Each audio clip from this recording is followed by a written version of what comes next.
Hi everyone, happy Monday. I hope that you all had a good 3-day weekend, even if the meaning of 3-day weekend has changed for most of us.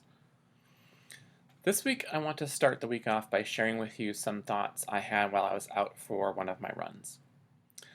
As some of you know, running has become a really big part of my life for the past few years now.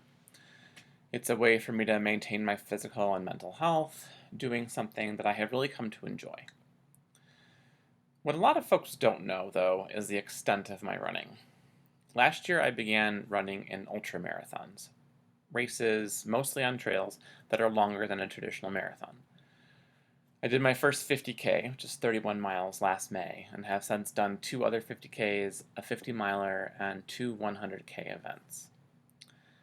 And last week, while I was out for one of my runs, it occurred to me that training for and participating in these ultra marathons have actually trained me for coping with the world as it is now.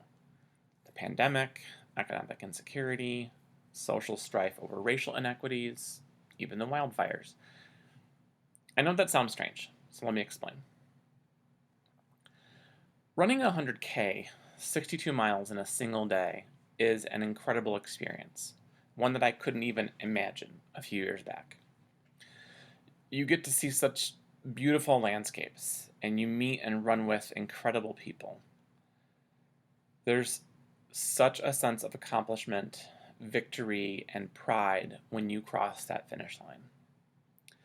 But what a lot of people don't know, and don't expect at first, is that in the course of an ultramarathon, you will likely experience some of the highest highs, but some of the lowest lows that you've ever imagined. In February, I participated in the Black Canyon 100K. There were moments when I was on a ridge looking over the Black Canyon when my spirit soared. There were times when I was running with people who were complete strangers, with whom after a few miles I was engaged in deep conversation or ridiculous banter.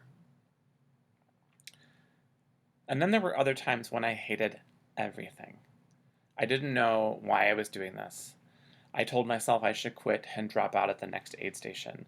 There were times when I was so tired, so cold, so lonely, and so sure that I couldn't go any further.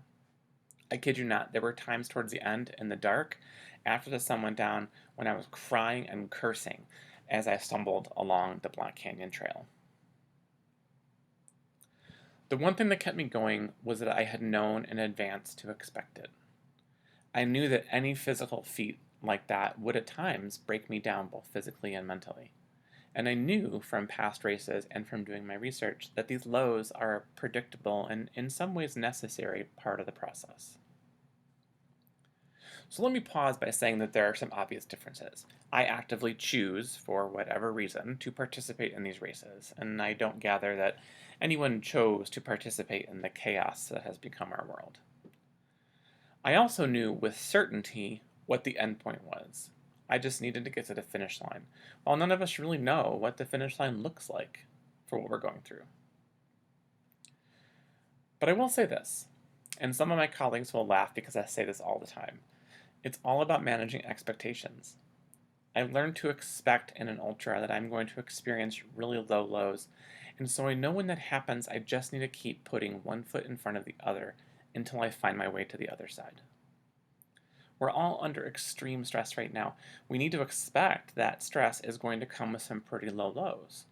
And when those lows come, keep taking one more step until you get to the other side. And sometimes that might mean getting some help. At the Black Canyon 100K, there was a guy I met at the start line. He didn't make it to the end. He had a drop after 60K.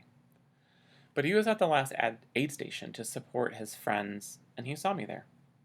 He gave me a hug.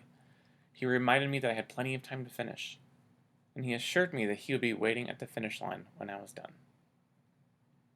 So 3 things I want you to take away from this. 1. Keep taking one more step until you find the other side. 2. If you need help stumbling your way to the other side, please ask for it. And 3. Whenever you can, be like the stranger I met at Black Canyon and help others stumble to the other side. Because we're all in this together. Have a great week, folks.